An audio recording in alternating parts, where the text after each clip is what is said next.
thing is what like it's so And I especially like to encounter music for the first time. in a right space of mind. Hmm. That's good. A lot of people don't care for that. I hate people that don't like music.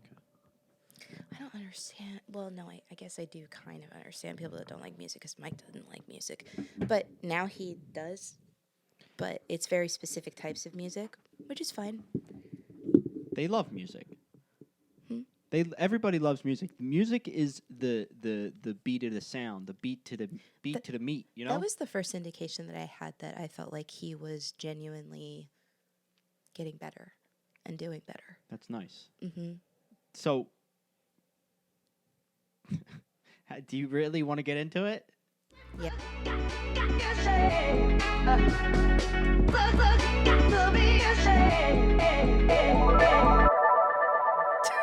Hey guys, welcome back to Spotlight, the show of greatness. I'm here with Love. What's up, yo? And myself, Dan. So she wants to talk about divorce. Here we are. We're talking about divorce. Look, it's part of Love's trauma that she wants to open up about. So lay it on the table, girl. Thank you Let's for break that it down. very raw introduction. We're going for it. You want to be authentic, honest? You want to go for it? I'm in. Yeah. Divorce fucking sucks, but like there's a real reason for that. And honestly, it doesn't matter where your relationship starts at the beginning of your divorce. You could have the best relationship in the entire world. Oh boy. Oh, our hoagies are here. Oh shit. Noises here. Sorry, guys. We're doing this in a basement, so if you guys hear things, sorry, not sorry. Go ahead. Divorce sucks. Yeah, I know. I get it. I've never been divorced. It is Never been married. really fascinating to me. And I don't necessarily think that, I don't know just how much lawyers recognize the part that they're playing in this dynamic between two parties that are divorcing. I think traditional. I think traditional lawyers are in the way of. I will do it this way, or in the way of I just need to go make my. Well, you got to think about it. Older lawyers nowadays, who people go to, like there are a lot of older lawyers. They've been set in their ways. They know what the law is. They're forever in the revolving door of the law, and so they're looking out for their best interest because they don't want to get attached to somebody's case. But then again, the attachment needs to be there, Yeah. because if it's not, then that's how cases look at the fucking Kyle Rittenhouse case. So the thing is, No, that's a bad case. Sorry, I didn't mean that case. That's it. Like, that's how dull my memory is with like memorizing things like that. Like, it's hard for me that's to. a name of a case that you remember, but it's not Yeah. the. Okay. Yeah, I can't. It just I remember the name. Like, but like it's not the example in this. Our example. following systems in our brain are not the most accurate. And that's why we're here talking to you guys about it. So you guys have no clue what we're talking about, and you will not click off. I wish you can see my smile, fake smile. I have a really great lawyer. I have a Sure. very empathetic lawyer, and like she was very patient I'm very cold, by the way, so that's in fine. some of the choices that I have made that are for the benefit of my family and our relationships with one another over like what is normally done, which drew out a process and honestly kept everybody in this limbo for a lot longer than it needed to be. And it's interesting that even someone who fully supports and helps focus everything around what's best for the child, that's why I chose her. She was the only lawyer that I spoke to that in the intake didn't like want to know every single detail about my marriage, like every dirty detail. She She wasn't said to looking me, for building a case. yeah, she looked at me and she said, you Bro, know, you there can. is a lot of noise upstairs right now, and it's overwhelming. Okay. What is that noise? Oh My dad on his scooter. God. Podcast, right? We are podcasting. How long it's going to be? If not, you don't make it. It's up here later on. Thank you. All right. That's how you have to deal with that. Okay. He probably okay. wants us to say hi to Mary. He does, but you know what? It's business is business, and we're on a mission, and we can't steer clear of that mission. That's how we've gotten this far, and we can't let distractions distract us. But I let it happen every single episode. Fuck. Can I gotta you see pee. how I'm freaked out I am freezing. right now? So you're talking about your lawyer, and Yeah. and her ability to be empathetic. Yeah, and she was like, "Hey, look, I don't need to know everything. What you want to tell me is fine." She said, she asked me a few questions about like Tommy, and she said, if we get to a point where we can't work together and we can't come to a reasonable solution for both of you, and for some reason we have to be in court multiple times, she was like, then I may have to ask you some things. But she's like, until I need the information, I don't need it. And like, that's when I was like, yeah, you're How old is she? I don't know. Older lady? Have you ever seen her? Yeah, but Okay, good. like, I have learned working with people that you really can't tell. You really can't, because lifestyle can make someone look 10, 20 years younger than they are. White lady, black lady, Asian lady? Does it matter? Yes, Oh my God. it does. Get weird. No, it does, because it's drawing an image for me. It's drawing an image Okay. for my mind to understand. Look, I understand people, and I understand based off their backgrounds, I can get a better idea of the world that they come from. And so I'm just curious to read. I want to know why I found she's out empathetic. after I hired her, like maybe a month or two after I hired her, that she had run or was running for senator Good for her. of Minnesota. So So she's 30s, 40s. I guess so. Yeah, So that she's makes sense older? for the She's older? placement and career. She's older. She has wisdom. She's been through this process. She's probably for the moms, because she's probably a mom herself. Yeah. She is. Yeah, I get it. I get, and so she comes from, obviously she probably comes from a loving family if she's empathetic, to be honest. Her background, that's whatever. So that's all. I can draw an image in my head of what she is like, who she is, Yeah. so that I can better understand. But like, even still, even being as wonderful as she is, because she is, but she's still human, and the system that she works within. Yeah. Like, there are some things that even I think subconsciously get said. And honestly, I've noticed that it's not so much in person, it's things that are like worded a specific way when I get emails. So, emails about certain things and like sort of Because it's a. data, it's written down information. Yes. And It has the to be way said. that it like is read, especially when like it's being communicated that the other party's lawyer sent this and this is what they're saying, and like that information being given, especially in email form, is extremely triggering. Sure. Like, it definitely comes off in a very like, you're a shit person, you're a shit mom, like, and we don't believe anything you say, and that's like, your problem. yeah. Yeah. And it's like, it get like Wabi-sabi, it's baby. so Wabi-sabi. activating. Yeah. It's so activating. And like, also going back and conversing with your former partner, and you're trying to be emotionally vulnerable with them, but you feel like that could be used against you, and like, it is Well, it you is said a that. process. You said I get it's a process, but you said the problem. You said emotional. You're trying to be there. Stop. No emotions, no more. You know what I'm saying?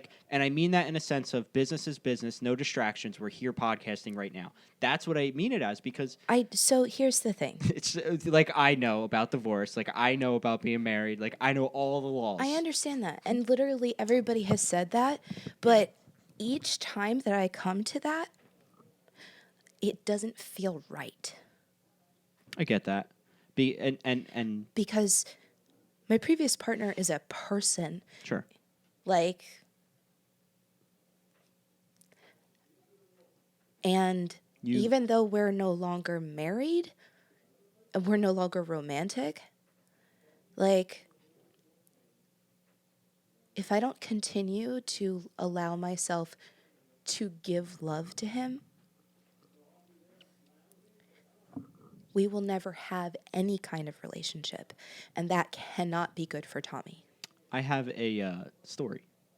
Kaylee used to work with a girl named Natasha. Beautiful, beautiful woman. She's like, when you think of a businesswoman, she got the blonde hair, like blonde, white-haired, white woman. She fits that accountant vision, right? She, on the inside, is a fucking wreck. You know, I got to meet her. I got to kind of know a bit about her. Kaylee knows everything about her. I would say she was almost in her 40s, mid-30s maybe. She got a divorce. She got married young, had 2 kids. They got a divorce. It just shit didn't work out. Over time, they were trying to make things work. They didn't. They got a divorce. And then they all of a sudden both realized, like, we have to do this for our kids. And they both came to an agreement, whatever it was, got divorced. Years pass. They're back together. Not together, but, like, he lives somewhere else. He might come over for the weekend. They go on vacations together. He sleeps in separate beds. There's no love relationships. It's strictly to give those kids a good fucking life. That's very rare and very hard to come by.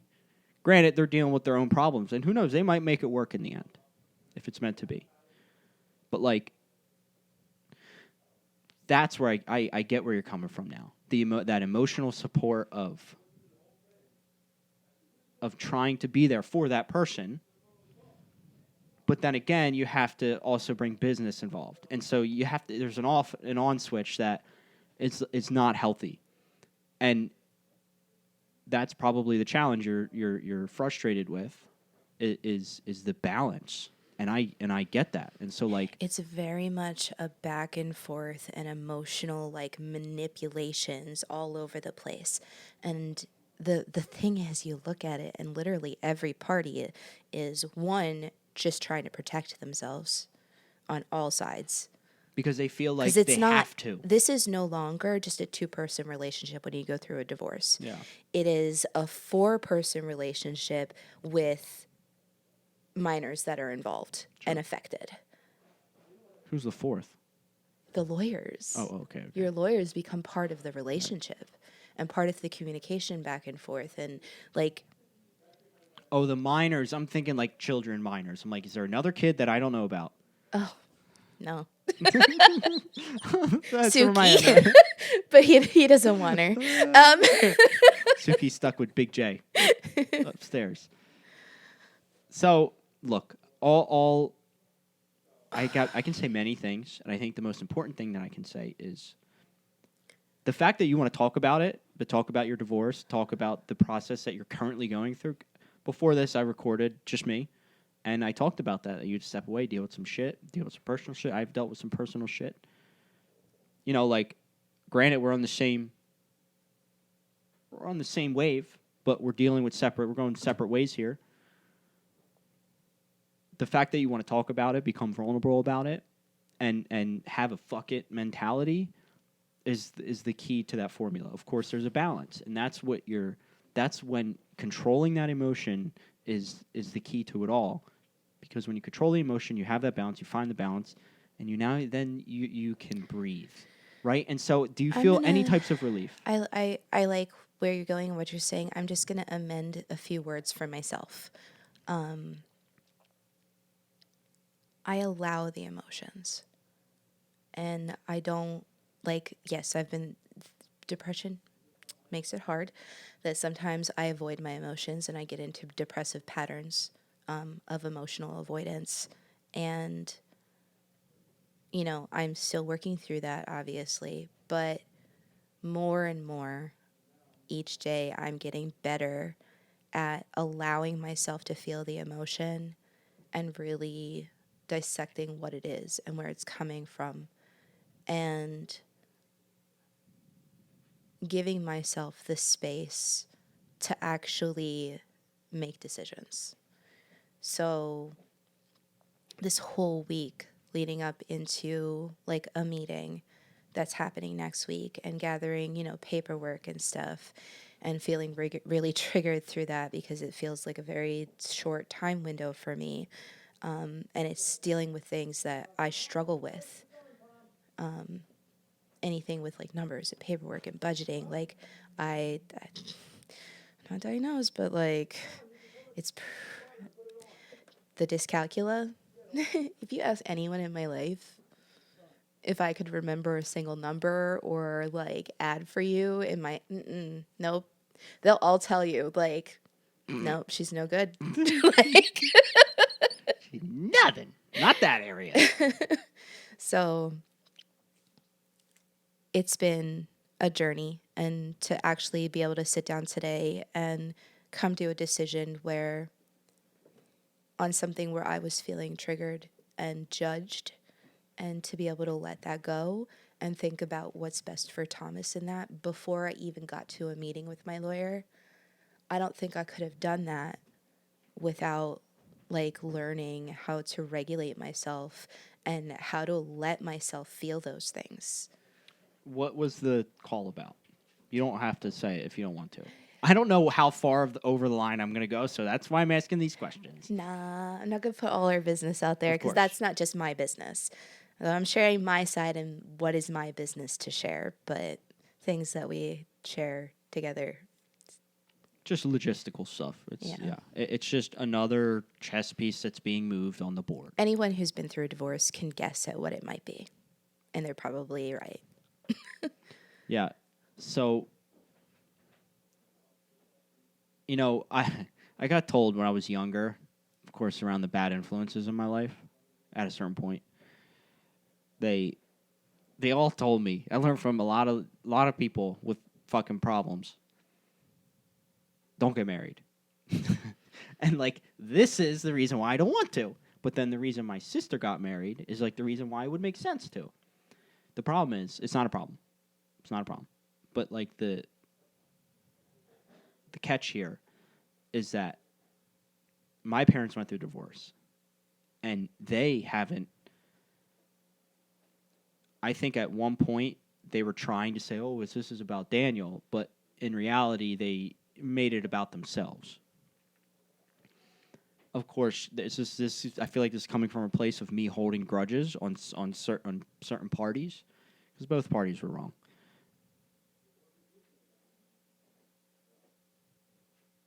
I think I'm afraid.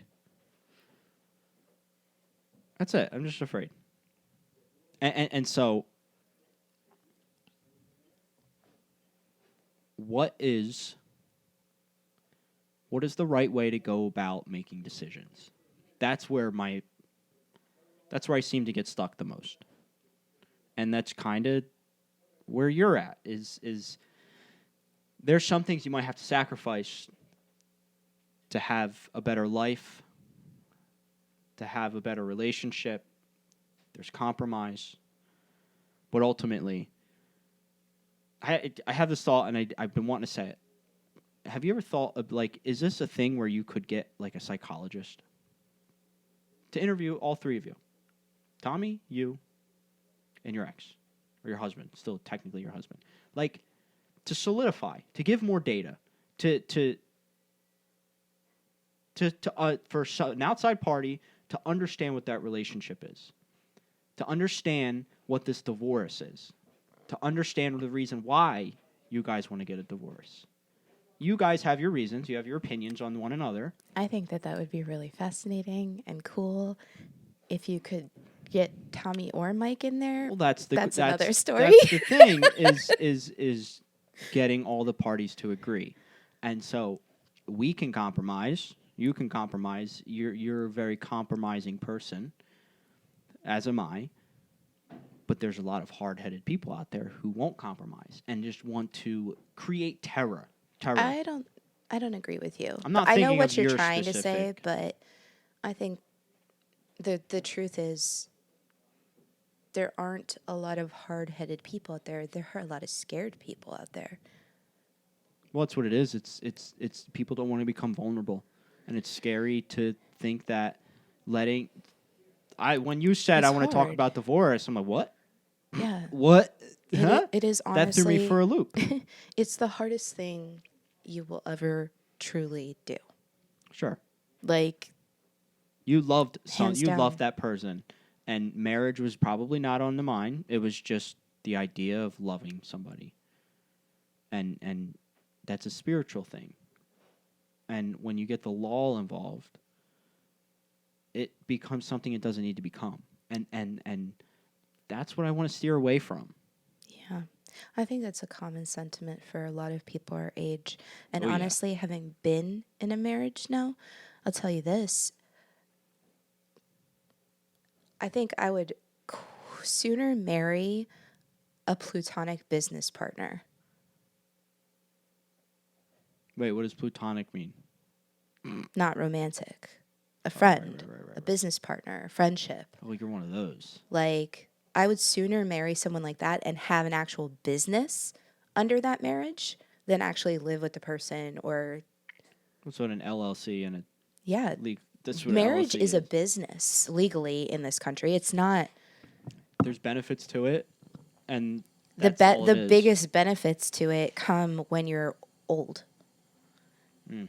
In the idea of like, if you don't take care of certain things paperwork wise, you know that everything's going to go to your family member, and they're also going to get it, insurance to help them, live on and take care of your,